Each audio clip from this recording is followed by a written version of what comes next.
Rasty McGibbon with Villanova Women's 2 head coach Matt Fabrizio. Matt, thanks for coming on 5 Minute Major. It's great to be here, Rasty. Thank you very much. Fantastic to have you guys back.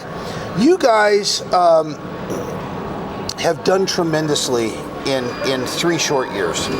It seems like yesterday that we were here, and if yesterday we were here, then yesterday you guys were on the downhill slant of a very lopsided game where you had players going in goal. Just what have you done? Okay, because the guidance comes from the coach. What have you done in 3 short years to get you guys to where you are today? So the first time I went to a practice in the first season I was there, which is the year before we got to nationals, 9 girls and a goalie. I had 3 defensemen. They played.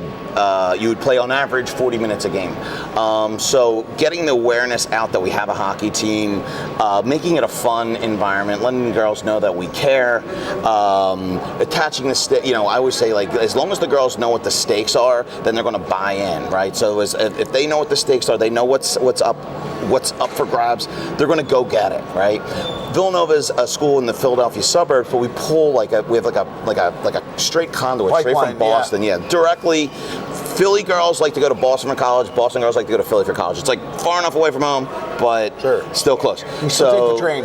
You just take the Acela there. It's like 6 hours. So we get this pipeline of like these prep school girls, like one after the other. Great schools. Just congregating them together, letting them know what's at stake, and practicing good hockey, and all of a sudden we've been overachieving for years now, to the point where we assume we're going to overachieve, and then we get to a tournament like this with these unbelievable teams and kind of get a little dose of reality. What things culturally do you feel responsible for establishing that you think has been pivotal to the success that you've experienced? I'm a fire and brimstone type of guy, so I do like giving the big war speeches, and like it's part of our culture that the girls kind of expect that, right?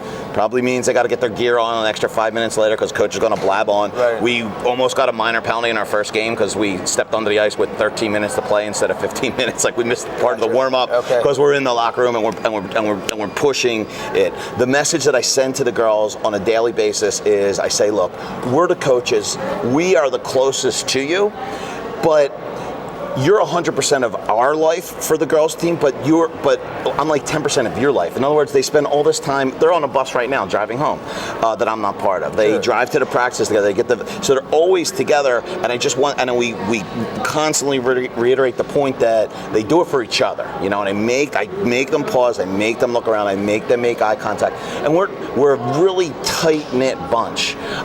The more road trips that we go on, the more I'm learning that the tighter we actually become. I used to think it was bad for the team, but they all come together. So culture-wise, promoting them, building them up, letting them know the stakes, and then just continuously challenging them to get to that next point.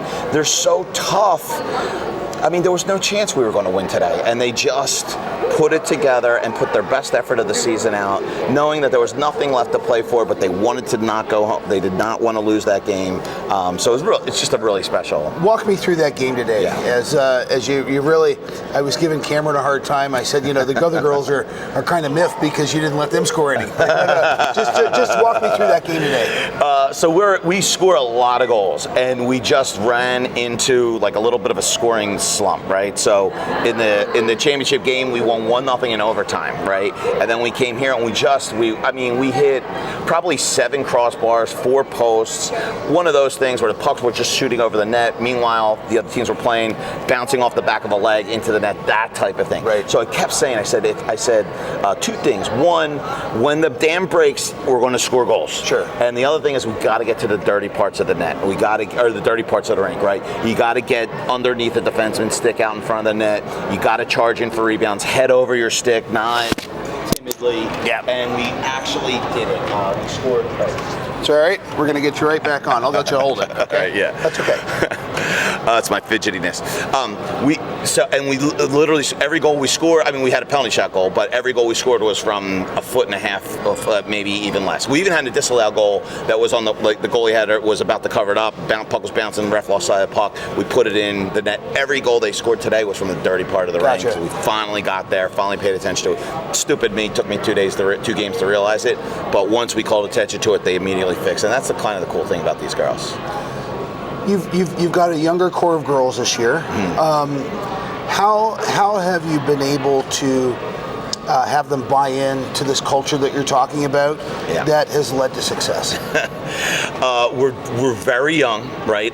This is, it's probably the 4th or 5th straight year that the incoming freshman class has even more strength than the class before, which was previously the best class we ever had, right? So just the things that Sarah has gotten moving for the team, the things that Mike, the guy that I coach the team with, has gotten moving for the team in terms of momentum and stuff like that, really is paying off. For instance, a girl graduated last year, scored 100 points in 3 seasons for us, went to Greenwich Academy, great hockey school, especially for girls. That a girl that wouldn't know that ACHA is as great as it is, right? She's like, it's D3 or nothing.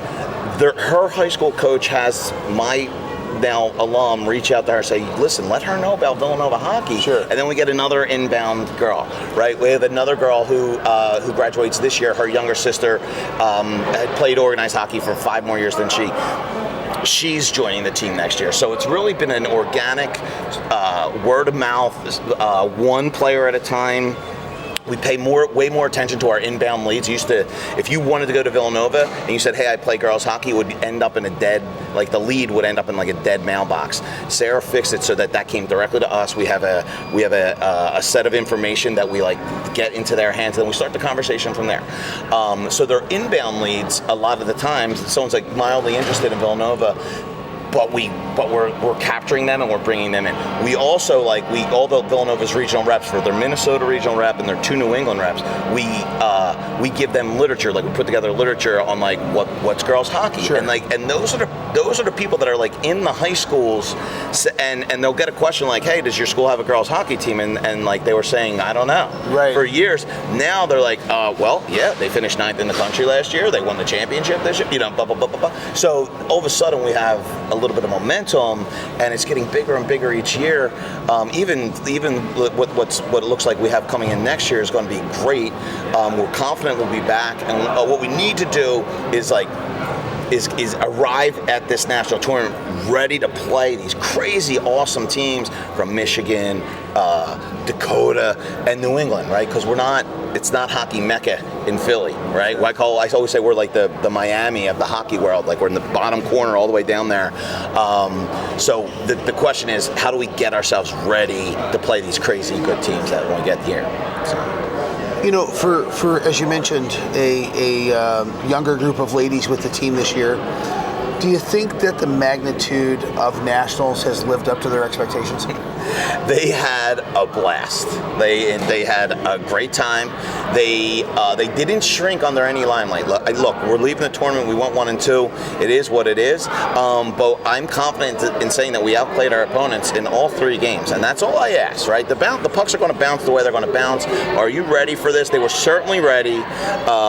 We're getting our culture to the point where we're starting to realize we should book our hotels in advance. Maybe we should look into flights, right? So we're starting to get to the point which is a really special time where we're like, hey man, we belong here. Before the first year we came here as a 16 seed. We left as the dead last place team. We were just happy to be here, And sometimes I miss that naivete, but now that I think the girls realize that they can compete, it's a completely different ballgame. So that's what's so important to that great freshman class that we have this year, is they probably got here and are like, wait, we're playing good hockey and we're losing.